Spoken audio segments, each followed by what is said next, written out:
سورہ مریم کی آیت کی تلاوت کی گئی. نجاشی جو ہے، نجاشی یہ مسلمان نہیں تھا، عیسائی تھا.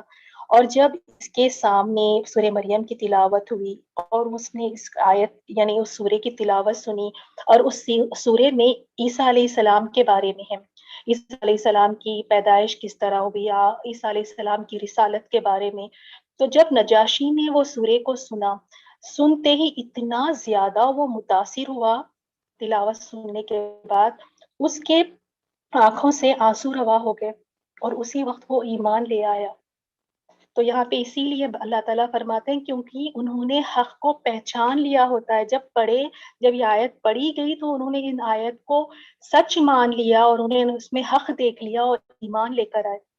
اور بعض تفاسیر میں یہ بھی ہے کہ نجاشی جو ہے، اس نے اپنے کچھ علماء جو عیسائی علماء تھے، اپنے وفد کو رسول اللہ صلی اللہ علیہ وسلم کے پاس بھیجا، اور آپ صلی اللہ علیہ وسلم نے انہیں قرآن پڑھ کر سنایا.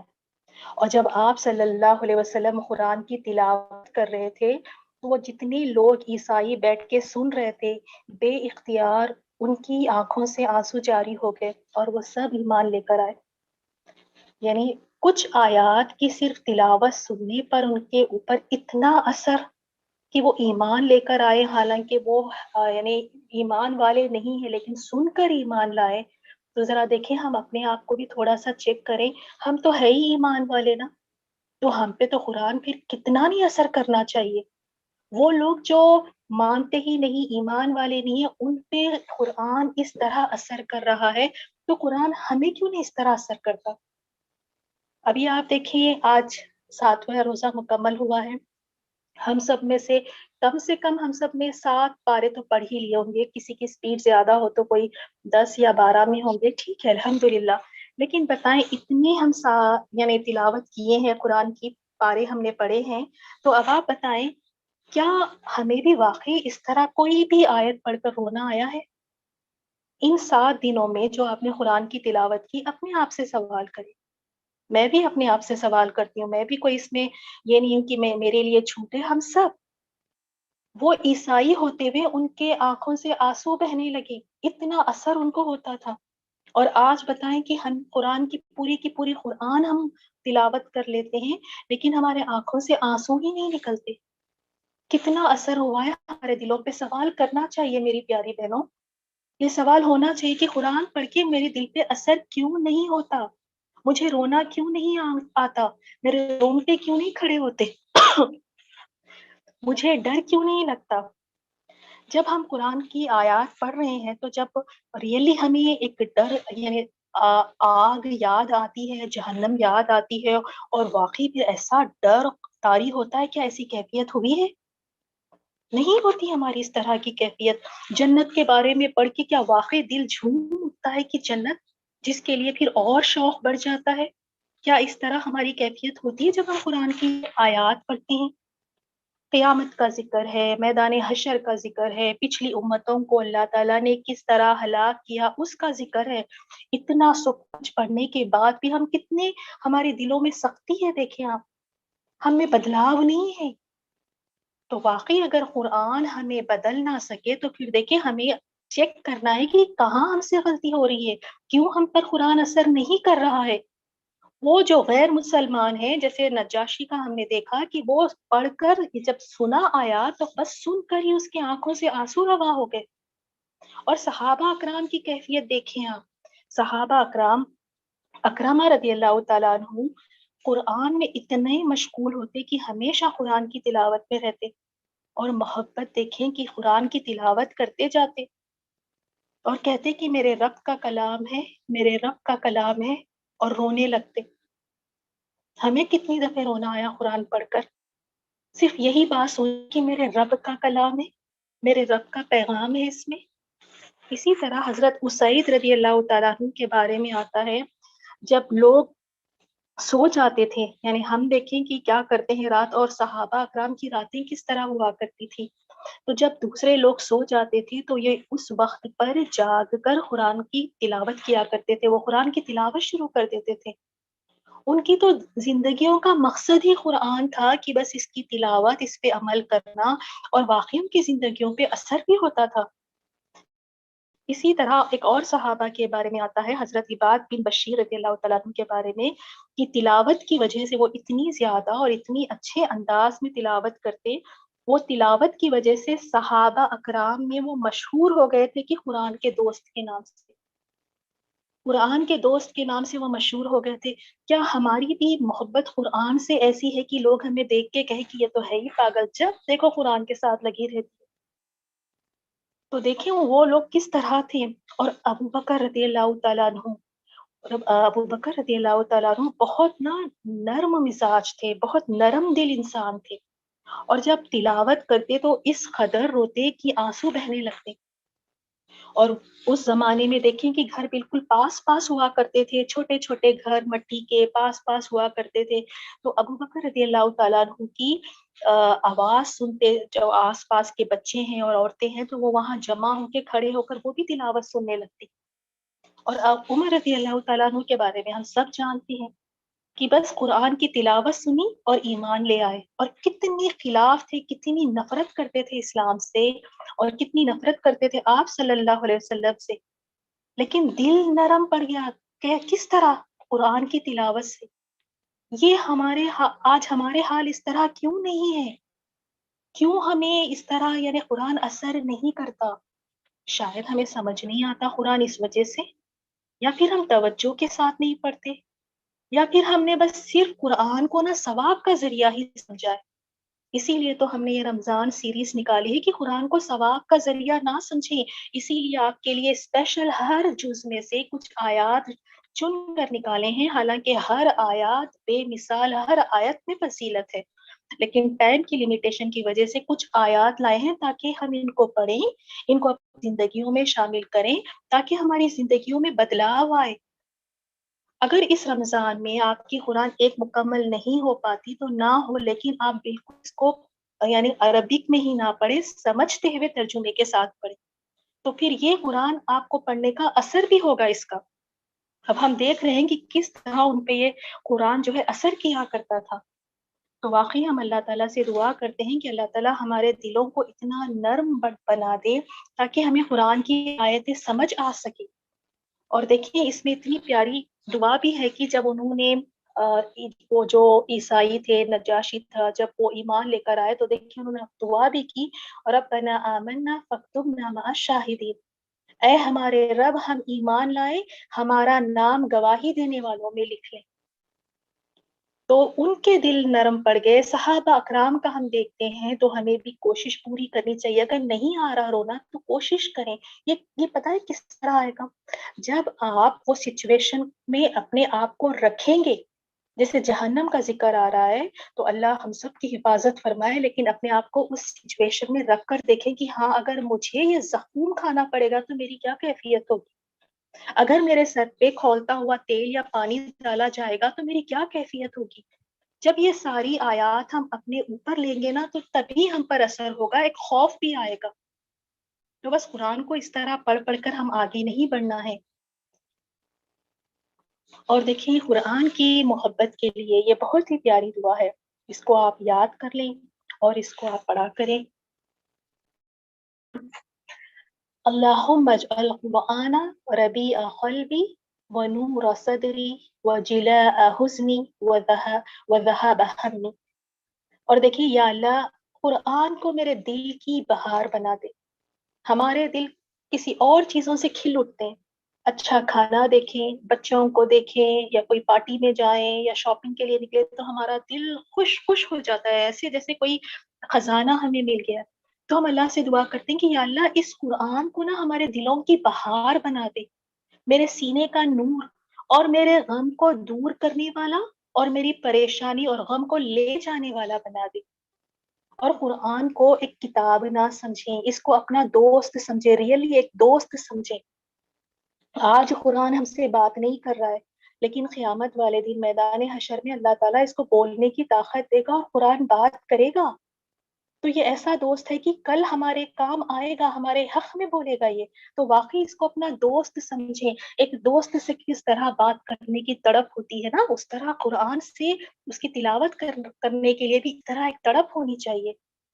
تو یہ پوائنٹ یاد رہے گا پارے نمبر 7 جز 7 سے کہ ہم نے قرآن پڑھنے کے بعد دلوں پر اثر ہونا چاہیے۔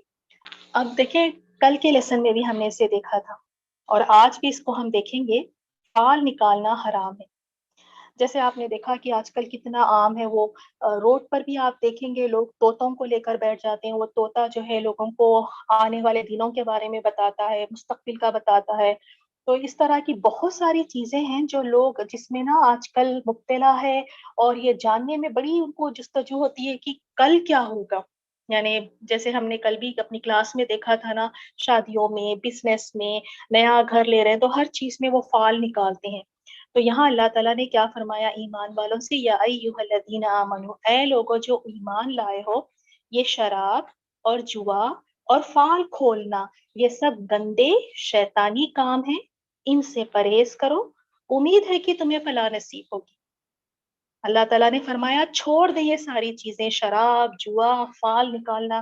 دیکھیے فال نکالنے کی بات اللہ تعالیٰ نے کتنے بڑے بڑے جو گناہ ہے ان کے ساتھ اللہ تعالیٰ نے اس کو شامل کر کے بتایا، شراب اور جوا اور فال نکالنا یہ شیطانی کام ہے، کیونکہ غیب کا علم کسی کو نہیں ہے، اور اگر ہمیں واقعی فکر ہے کوئی چیز میں کہ بھلائی ہے کہ نہیں ہے تو اللہ تعالیٰ سے استخارہ کے ذریعے ہم یہ بھلائی مانگ سکتے ہیں۔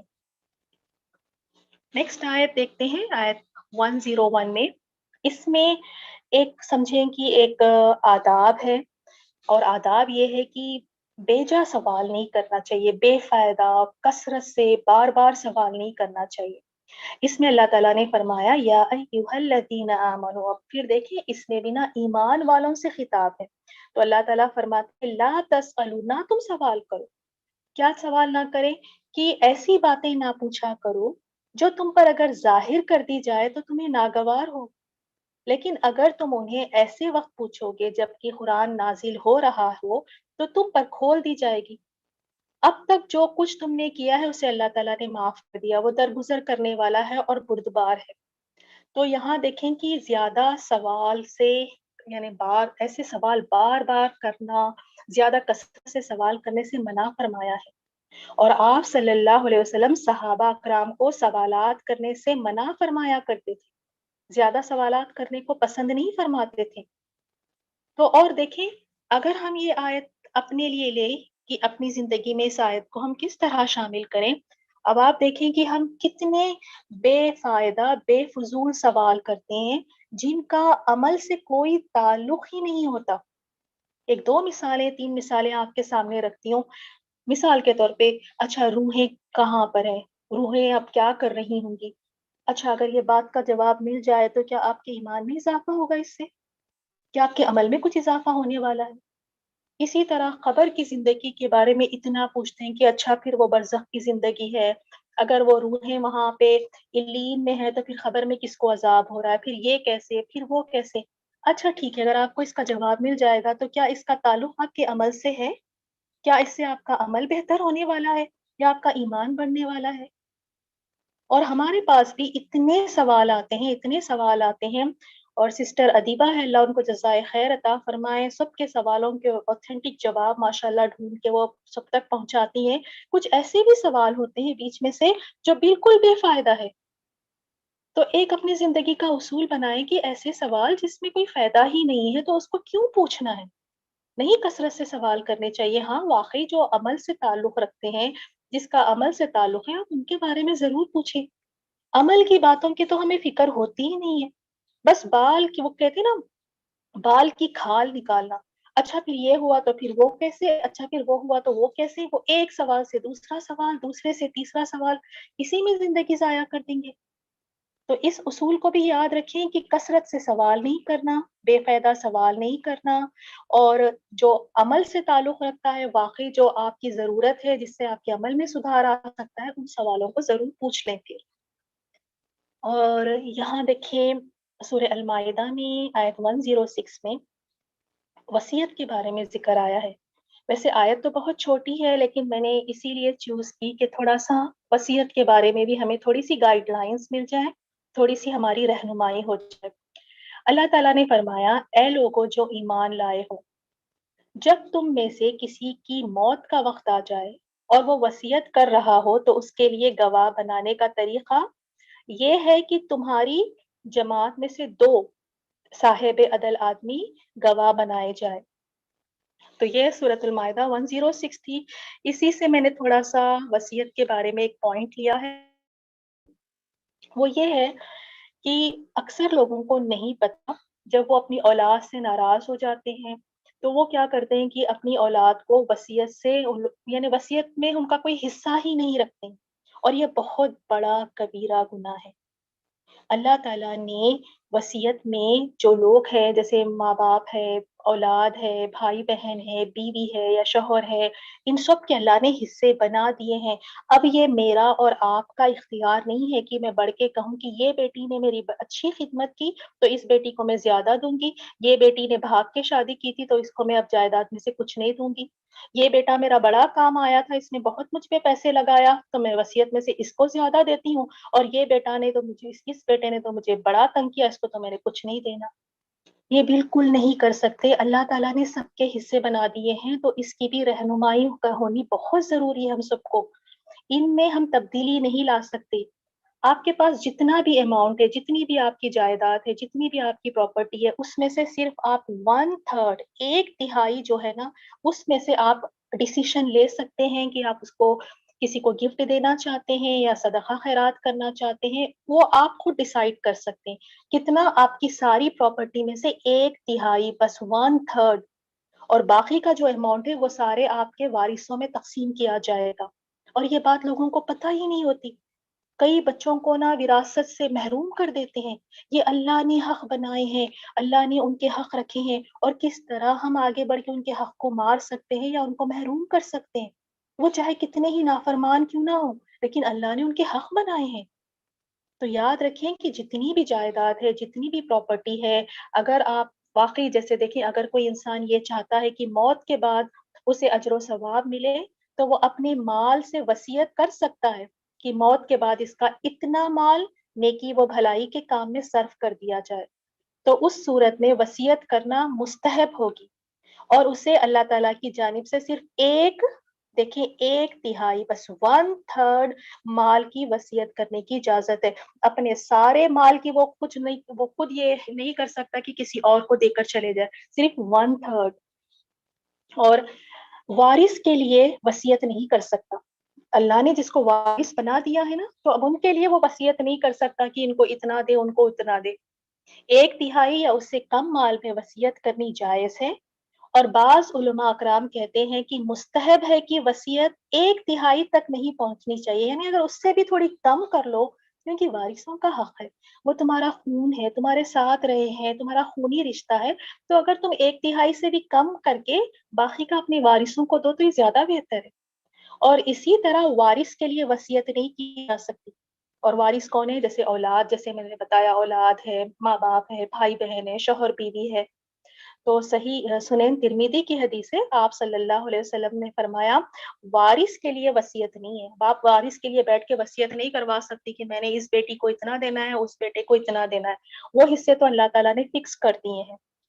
تو اس کی بھی رہنمائی ہم نے کرنی ہے اور لوگوں کو بھی اس بارے میں بتانا ہے کہ وارث کے لیے وصیت نہیں ہے. اب چلیں نیکسٹ آیت کی طرف آتے ہیں. یہ آیت نا عقیدے سے جڑی ہے اور ہمارے عقیدے کو پکا کرے گی، ہمارے عقیدے کو مضبوط کرے گی. وَإِن يَمْسَسْكَ اللَّهُ بِضُرٍّ فَلَا كَاشِفَ لَهُ. اگر اللہ تعالیٰ تمہیں کسی قسم کا نقصان پہنچانا چاہے تو اس کے سوا کوئی نہیں جو تمہیں اس نقصان سے بچا سکے. اچھی طرح سے سن لیں، اگر کوئی نقصان اللہ تعالیٰ کرنا چاہتا ہے تو کوئی نہیں بچا سکتا سوائے اس کے. اور اگر وہ تمہیں بھلائی پہنچائے تو وہ ہر چیز پر قادر ہے. اب آپ دیکھیں، اس سے عقیدہ مضبوط ہونا چاہیے کہ اگر میرے ساتھ کچھ یعنی نقصان ہوا ہے میرا، یا میرے ساتھ کچھ بھی ہوا ہے، تو میں یہ مانوں گی کہ اللہ تعالیٰ کی طرف سے ہے، کوئی کسی کا ہاتھ اس میں نہیں ہے.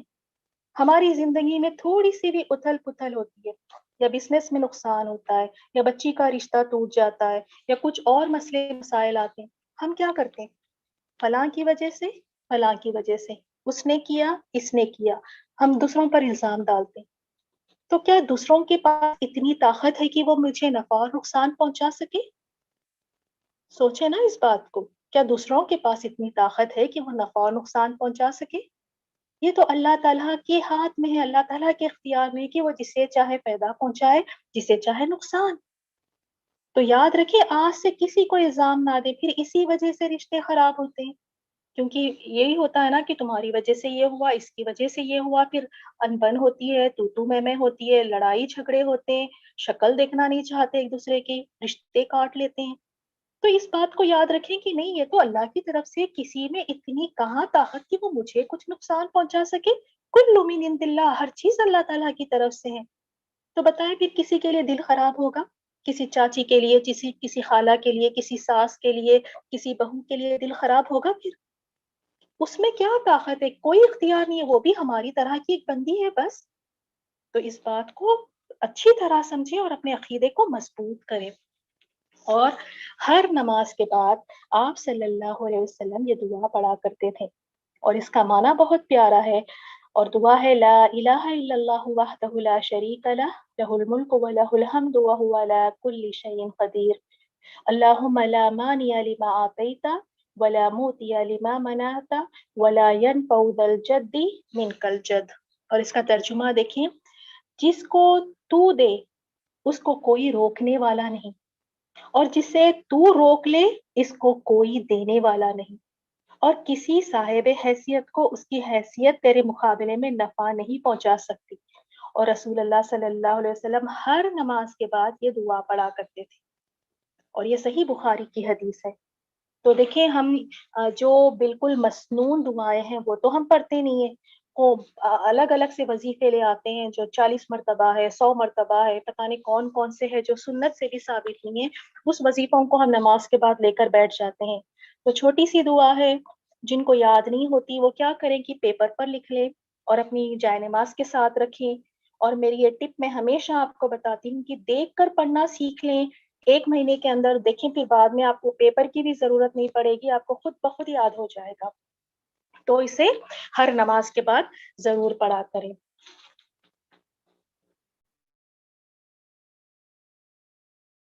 اور اسی آیت کا کنٹینیوشن تھا، وَهُوَ الْقَاهِرُ فَوْقَ عِبَادِهِ وَهُوَ الْحَكِيمُ الْخَبِيرُ، وہ اپنے بندوں پر کامل اختیار رکھتا ہے۔ جیسے ہم سوچتے ہیں نا، اس کی وجہ سے میرا نقصان ہو گیا، اس کی وجہ سے میری بدنامی ہو گئی، اس کی وجہ سے میرا نام خراب ہو گیا، تو یہ اللہ تعالیٰ کا کامل اختیار ہے، بندوں کا نہیں ہے۔ وہ اپنے بندوں پر کامل اختیارات رکھتا ہے، اور وہ حاکم بھی ہے۔ اگر کچھ بھی میرے ساتھ ہو رہا ہے میری زندگی میں، تو اللہ تعالیٰ کی حکمت ہے اس میں، جو مجھے نہیں سمجھ آتی، اور وہ ہر چیز سے باخبر ہے، میری زندگی میں کیا ہو رہا ہے، وہ ہر چیز پہ یعنی اللہ تعالیٰ کا کنٹرول اور اختیار ہے۔ تو جب یہ بات ہم سمجھ لیتے ہیں تو کسی کے لیے دل نہیں برا ہوتا پھر ہمارا۔ اوکے، نیکسٹ آیت ہم دیکھتے ہیں۔ اب دیکھیں، انسان ہے، اس دنیا میں بھی ہم بہت ساری خواہشات رکھتے ہیں کہ اس طرح ہو جائے، اس طرح ہو جائے، اور یہ خواہشات صرف دنیا میں نہیں، دنیا کی خواہشات تو کچھ ڈفرینٹ ہی ہوتی ہے، ہائے کاش 2 منزلہ بلڈنگ ہو جائے، ہائے اچھی سی کار ہو جائے، ہائے یہ ہو جائے، ہائے وہ ہو جائے، کتنی خواہشات ہوتی ہیں۔ لیکن آخرت میں جو کافر لوگ ہوں گے، جو جہنم جانے والے لوگ ہوں گے، ان کی تمنائیں، ان کی امیدیں، خواہشیں کچھ اور ہی ہوں گی، لیکن کوئی فائدہ نہیں اس وقت پر، کوئی فائدہ نہیں۔ تو یہاں اللہ تعالیٰ نے فرمایا وَلَوْ تَرَا، کاش کہ تم دیکھتے اس وقت، کاش تم دیکھتے اس وقت کی حالت، یعنی یہ بھی اللہ تعالیٰ کا کتنا بڑا ہم پر رحم و کرم ہے۔ اللہ تعالیٰ نے اس دن کے حالات ہمیں بتا دیے کہ اس دن دیکھیں اس طرح بھی ہونے والا ہے، اس دن اس طرح کا سین ہوگا، وہاں ایسی باتیں ہوں گی، اس طرح کے حالات ہوں گے۔ تو اس دن کی بھی کیفیت اللہ نے بتا دی۔ فرمایا کاش تم اس وقت کے حالات دیکھ سکتے، جب وہ دوزخ کے کنارے کھڑے کیے جائیں گے۔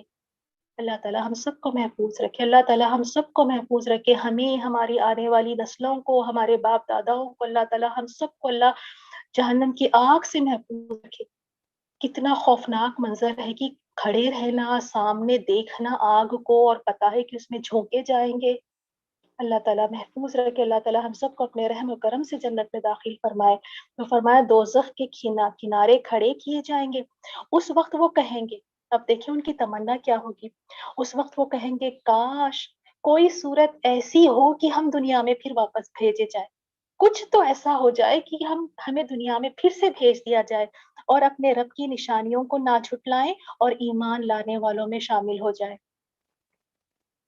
دیکھیں کیا حسرتیں ہیں. اس دن یہ نہیں کہہ رہے کہ کاش دنیا میں بھیج دیا جائے ہمیں تو ہم جا کے ایک بار نہ یہ کر لیں وہ کر لیں. نہیں، کچھ نہیں. کیا کہ ایمان لے آئے ہم اور اللہ کی نشانیوں کو نہ جھٹلائیں، اللہ کی آیات کو نہ جھٹلائیں ہم. تو ابھی ہم سب کے پاس وقت ہے. کہیں ایسا نہ ہو کہ ہمیں بھی وہاں پہ اس طرح کی حسرت ہو جائے کہ کاش مجھے ایک موقع مل جائے میں جا کر اپنے رشتوں کو سنوار لیتی. کاش مجھے ایک موقع مل جائے میں ایک پیار بھرا سجدہ، ایک اخلاص کا سجدہ کراؤں. کاش مجھے ایک موقع مل جائے تو میں جا کے بس کسی کو سلام کر لوں، اسی کا اجر مجھے مل جائے تو آج میں جنت میں چلی جاؤں. کیونکہ ہم نے پہلے بھی دیکھا نا، ایک نیکی کی وجہ سے بھی روک لیا جائے گا، ایک نیکی کم پڑنے کی وجہ سے. تو بہت بھی زیادہ ہم سب کو احتیاط کرنا ہے اور ہم سب کے پاس وقت ہے، موقع ہے کہ ایسا نہ ہو کہ ہمیں بھی وہاں جا کر بہت ساری حسرتیں ہوں. کاش یہ کر لیتی، کاش وہ کر لیتی، ہائے ہائے. کچھ نہیں ہونے والا. جب آج وقت ہے اسی لیے نا آخرت کی فکر کرے. دنیا تو کسی بھی طرح بسر ہو جائے گی میری پیاری بہنوں. امیر بھی زندگی بسر کر کے وہی قبر میں چلا جاتا ہے، غریب بھی بیچارہ پریشان حال رہ رہ کے پھر وہی قبر میں چلا جاتا ہے. سب کا انجام ایک ہی ہے، وہی جانا ہے. کوئی اپنے ساتھ کچھ نہیں لے کے جاتا. تو اصل فکر نا آخرت کی کرنا شروع کر دیں آج سے. دنیا میں اگر کچھ چیزیں نہیں ملتی کوئی نہیں مسئلہ، کیونکہ کوئی آخرت میں کوئی حسرت نہ رہ جائے ہمیں. تو وہ ساری چیزوں کو یہیں پہ ہمیں وقت کر لینا چاہیے. اور سورۃ الانعام کی آیت 41 میں وہی بات ہے. عقیدے سے دیکھیں کہ اس وقت تم اللہ ہی کو پکارتے ہو، پھر اگر وہ چاہتا ہے تو اس کی مصیبت کو تم پر سے ٹال دیتا ہے، اور جن دیوتاؤں کو تم اللہ کے ساتھ شریک ٹھہراتے ہو اس وقت ان کو بھول جاتے ہو. یعنی واقعی جب انسان کو ایک ایسا یعنی دھکا لگتا ہے یا ایسی شدید کوئی پریشانی آتی ہے اور اتنی یعنی زبردست وہ مشکل میں پھنسا ہوتا ہے، اس وقت پہ وہ سب خداؤں کو بھول کے صرف ایک ہی اللہ کو پکارتے. تو واقعی دیکھیں کہ ہمیں چاہیے کہ توحید کے دامن کو ہم تھامے رکھیں. توحید ہی اصل ایک جو ہے نا پونجی ہے ایمان والوں کے لیے. توحید ہی ہے جو انسان کو آخرت میں بچا سکتی ہے. اب آپ دیکھیں اکثر ہم لوگوں کا سوال ہوتا ہے کہ کیوں پریشانیاں آتی ہے، کیوں بیماریاں آ رہی ہیں، کیوں تکلیفیں آ رہی ہیں، کیوں آزمائشیں آ رہی ہیں. تو یہاں پہ تکلیف اور مصیبت میں جو مصیبتیں آتی ہے اس میں بھی کوئی نہ کوئی حکمت. اب دیکھیں اللہ تعالیٰ نے کیا فرمایا، تم سے پہلے بہت سی قوموں کی طرف ہمیں رسول بھیجے اور ان قوموں کو سختیوں اور تکلیفوں میں مبتلا کیا. تو پچھلی قومیں ہمارے لیے ایک نصیحت ہے نا، ان سے ہم نے سبق حاصل کرنا ہے، اسی لیے پچھلی قوموں کے قصے ہمیں بتائے جا رہے ہیں. تو پچھلی قوموں کو اللہ تعالیٰ نے سختیوں اور تکلیفوں میں مبتلا کیا. کیوں؟ تاکہ لعلہم یتضرعون، تاکہ وہ عاجزی ہمبلنس کے ساتھ ہمارے سامنے جھک جائے. کیونکہ انسان کبھی اتنا غافل ہو جاتا ہے نا دنیا میں، وہ بھول ہی جاتا ہے کہ اس کو لوٹ کر بھی جانا ہے. وہ یہاں کے گھر، یہاں کی جو زینت ہے اس میں اتنا ڈوب جاتا ہے وہ بھول جاتا ہے کہ ایک اور ایک گھر بھی ہے وہاں پر. تو اللہ تعالیٰ کی طرف سے ویک اپ کال کی طرح آتا ہے کہ اٹھو جاگو، یہاں نہیں رہنا ہے، جانا ہے. ایک انسان کو عاجز بنانے کے لیے تکلیفیں اور مصیبتیں آتی ہیں.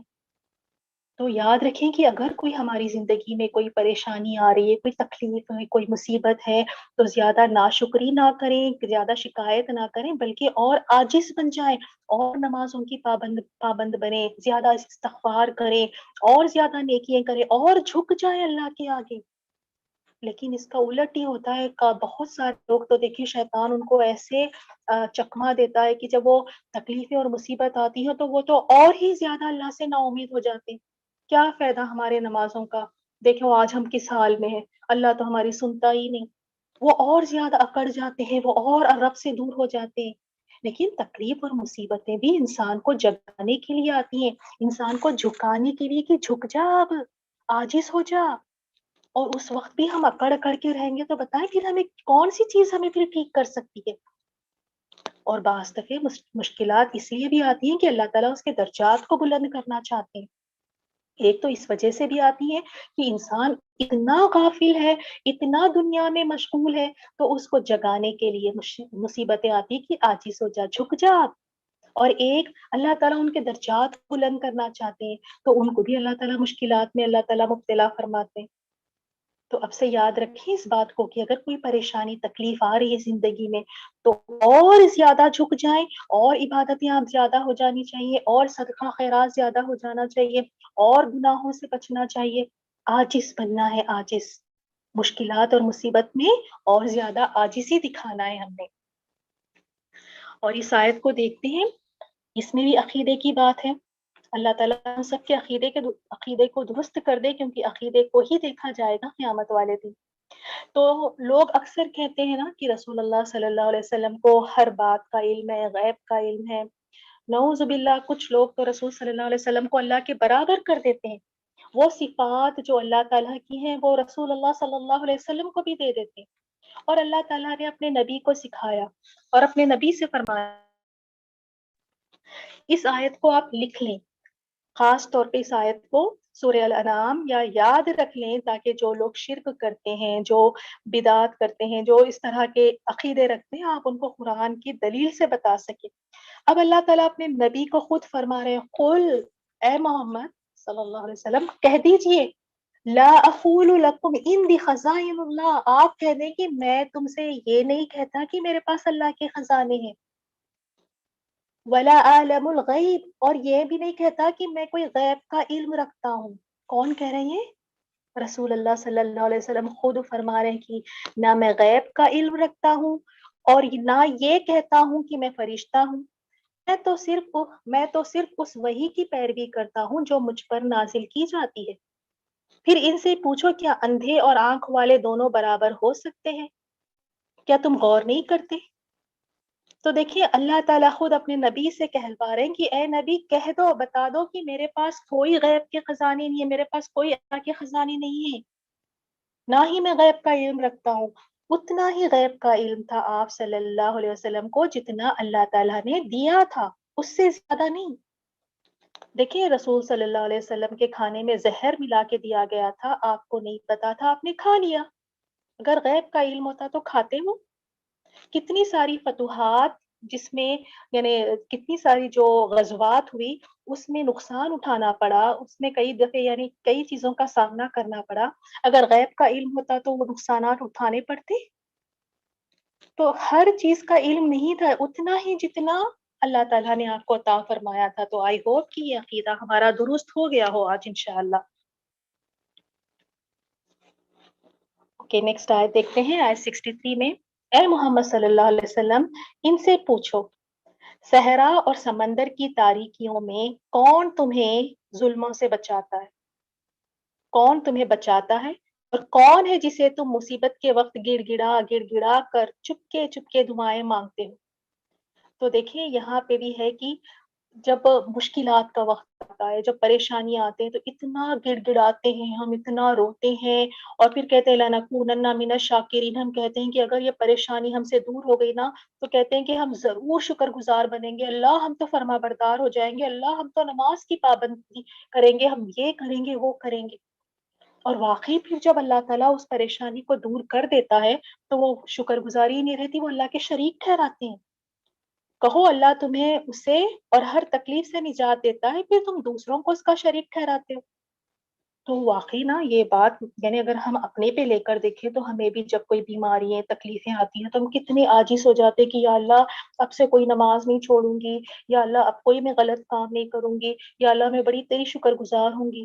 اور جیسے ہی اللہ تعالیٰ اس مصیبت کو، تکلیف کو، بیماری کو دور کرتا ہے، تو پھر ہم کیا کرتے ہیں؟ وہی اپنی روش پہ آ جاتے ہیں، وہی پہلے جو تھے پھر اسی طرح بن جاتے ہیں، ناشکری کرتے ہیں، اللہ کے شریک ٹھہراتے ہیں۔ تو واقعی نا ہمیں کوشش کرنی چاہیے کہ ہم ہر حال میں اللہ تعالیٰ کا شکر ادا کریں، اللہ تعالیٰ کے شریک نہ ٹھہرائے ہم۔ تو الحمدللہ آج کی کلاس میں ہم نے 7ویں پارے سے بہت ہی پیاری پیاری باتیں سیکھی، اور 2 دعائیں بھی سیکھی الحمدللہ۔ اپنے عقیدے کو بھی درست کرنے کی ہم نے کوشش کی، اور انشاءاللہ آج سے ہم کسی کو کسی بات کا الزام نہیں دیں گے، اس کی وجہ سے اس کی وجہ سے نہیں، سب اللہ تعالیٰ کی طرف سے ہے۔ اور ہر فرض نماز کے بعد آج جو ہم نے دعا دیکھی ہے، ضرور اسے ہر نماز کے بعد پڑھا کریں۔ تو انشاءاللہ کل ہم 8واں پارہ دیکھیں گے، اس میں سے بھی کوئی عملی نکات اپنے لیے۔ ہاں، اور ہم نے قرآن کے بارے میں دیکھا تھا سب سے پہلی آیت، تو قرآن سے ہم نے اس طرح پیارا رشتہ جوڑنا ہے، یہ ایسا ساتھی ہے کہ اس کے ساتھ زیادہ ہم نے وقت گزارنا ہے۔ یہ بہت پیارا ساتھی ہے میری پیاری بہنوں، بہت پیارا ساتھی، جن کے لیے نا جیسے اولاد ہے، شوہر ہے، ان کے لیے ہم کتنا کھپتے ہیں، ان کے لیے کیا کچھ نہیں کرتے ہیں، اور قیامت والے دن یہ ہمارا ساتھ ہی نہیں دیں گے۔ یعنی ہر کسی کو نفسا نفسی ہوگی نا، اپنی پڑی ہوگی وہاں پہ، اور یہی تو کتنا پیارا ساتھی ہے جو آ کے ساتھ کھڑا رہے گا، جھگڑے گا، جو اللہ تعالیٰ سے سفارش کروائے گا، تو اس کو تو چھوڑنا ہی نہیں چاہیے ہمیں۔ اللہ تعالیٰ واقعی ہمیں توفیق دے کہ ہم قرآن سے ایسی محبت کریں، ایسا رشتہ رکھیں کہ یہ واقعی ہمارا بہت ہی پیارا ساتھی بن جائے۔ آمین۔ جزاکم اللہ خیرا۔ السلام علیکم ورحمۃ اللہ وبرکاتہ۔ سبحانک اللہم وبحمدک، نشہد ان لا الہ الا انت، نستغفرک ونتوب الیک۔ اور اگر آپ لوگوں کے کوئی بھی سوال ہے تو دیکھیے بہت ہی اوتھینٹک سائٹ ہے، ویب سائٹ ہے، جہاں پہ آپ کو قرآن اور حدیث کی روشنی میں آپ کو سوالوں کے جواب مل جائیں گے، کیونکہ اکثر ایسے بہت سارے سوال ہوتے ہیں تو ہمیں نہیں پتا چلتا کہ کس سے پوچھیں ہم۔ تو اس سائٹ پر جائیں، آپ انگلش میں لکھیں، اردو میں لکھیں، اسلام QA.info، ٹھیک ہے؟ اگر آپ یہ سائٹ لکھیں گے اور اس میں اپنا کوئی بھی مسئلہ ہو لکھیں انشاءاللہ، تو آپ کو وہاں پہ صحیح جواب مل جائے گا، کیونکہ صحیح لوگوں سے پوچھنا بھی بہت ضروری ہے۔ اگر آپ کوئی جاہل یا کم علم لوگوں سے اپنے سوال پوچھیں گے اور وہ غلط جواب دے دیں گے تو دیکھیے پھر تباہی ہے نا، اس میں ہلاکت ہے پھر اس میں۔ تو ضرور دیکھیں اسلام QA.info کو، اس کو اپنی یعنی دوسروں کو بھی بتائیں۔ یہ ویب سائٹ سے بہت اچھے آپ کو ہر طرح کے آپ کے جو ڈاؤٹس ہیں کلیئر ہو جائیں گے انشاءاللہ۔ جزاکم اللہ خیرا۔ السلام علیکم ورحمۃ اللہ وبرکاتہ۔